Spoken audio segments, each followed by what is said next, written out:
कर्नाटक विधानसभा चुनाव 2023 में कांग्रेस की शानदार जीत से पार्टी में खुशी की लहर है। पिछले कई विधानसभा चुनावों में शिकस्त के बाद ये पार्टी की सबसे बड़ी जीत है। भले ही भाजपा ने गांधी परिवार पर भरपूर हमले किए हों, लेकिन ऐसे में कर्नाटक विधानसभा चुनाव की ये जीत कांग्रेस के लिए बेहद महत्वपूर्ण हो जाती है। इसे राहुल गांधी और प्रियंका गांधी की मेहनत का नतीजा भी कहा जा सकता है।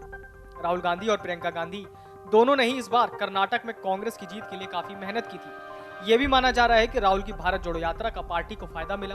कांग्रेस के वरिष्ठ नेता जयराम रमेश ने भी दावा किया कि जीत में भारत जोड़ो यात्रा का भी असर रहा। उन्होंने कहा कि कर्नाटक में राहुल की भारत जोड़ो यात्रा की रूट वाली सीटें कांग्रेस ने जीती है।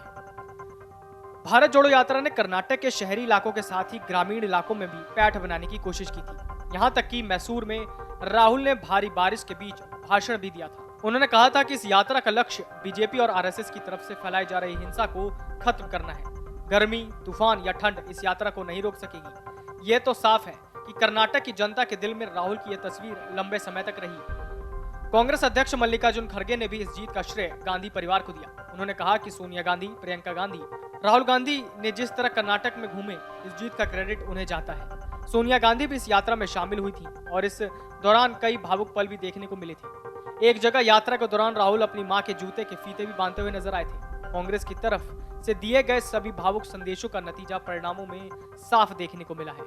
कर्नाटक जीत से कांग्रेस पार्टी को जहां एक नई ताकत मिली है, वहीं इससे मल्लिकार्जुन खड़गे के नेतृत्व और राहुल गांधी की भारत जोड़ो यात्रा की अहमियत भी सामने आई है। खड़गे के नेतृत्व में पार्टी की हिमाचल प्रदेश के बाद दूसरी बड़ी जीत है। कर्नाटक में उनके नेतृत्व की अहमियत इसलिए ज्यादा बढ़ जाती है क्योंकि वो दलित नेता होने के साथ ही उस राज्य से ताल्लुक भी रखते हैं। उन्हें अपने राज्य की पूरी समझ और नेताओं की आपसी गुटबाजी से भी पूरी तरह से वाकिफ है। ऐसे में उन्होंने शीर्ष स्तर पर किसी भी तरह की ऐसी कोई चूक नहीं होने दी जिससे आपसी गुटबाजी मुखर रूप से ले सके, जिसका फायदा पार्टी को मिला। दूसरी ओर राहुल गांधी की भारत जोड़ो यात्रा को भी श्रेय दिया जा रहा है। चुनाव से ठीक पहले कर्नाटक पहुंची इस यात्रा ने पार्टी के लिए पूरे राज्य में न सिर्फ अनुकूल माहौल बनाया, बल्कि प्रदेश के कार्यकर्ताओं में एक नया उत्साह भी फूंका। उनकी ये यात्रा राज्य के जिन क्षेत्रों से होकर गुजरी थी, वहां की लगभग 75 सीटों पर कांग्रेस ने जीत दर्ज की।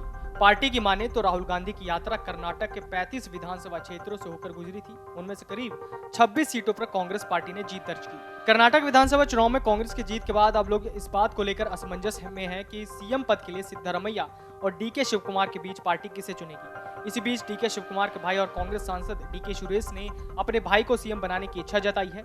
उन्होंने कहा कि अगर डीके शिवकुमार को सीएम बनाया जाता है तो वो बेहद खुश होंगे। कांग्रेस विधानसभा दल ने आज बेंगलुरु में 5:30 बजे विधायकों की मीटिंग रखी है, जिसमें सभी विधायक राज्य के नए सीएम के लिए अपना वोट देंगे। 8 बार के विधायक रहे डीके शिवकुमार वो कलिका समुदाय का प्रतिनिधित्व करते हैं, जो लिंगायतों के बाद दूसरा सबसे बड़ा समुदाय है। वीडियो डेस्क अमरउजाला.com। मन से उजाला कर चले, मन से उजाला कर चले, एक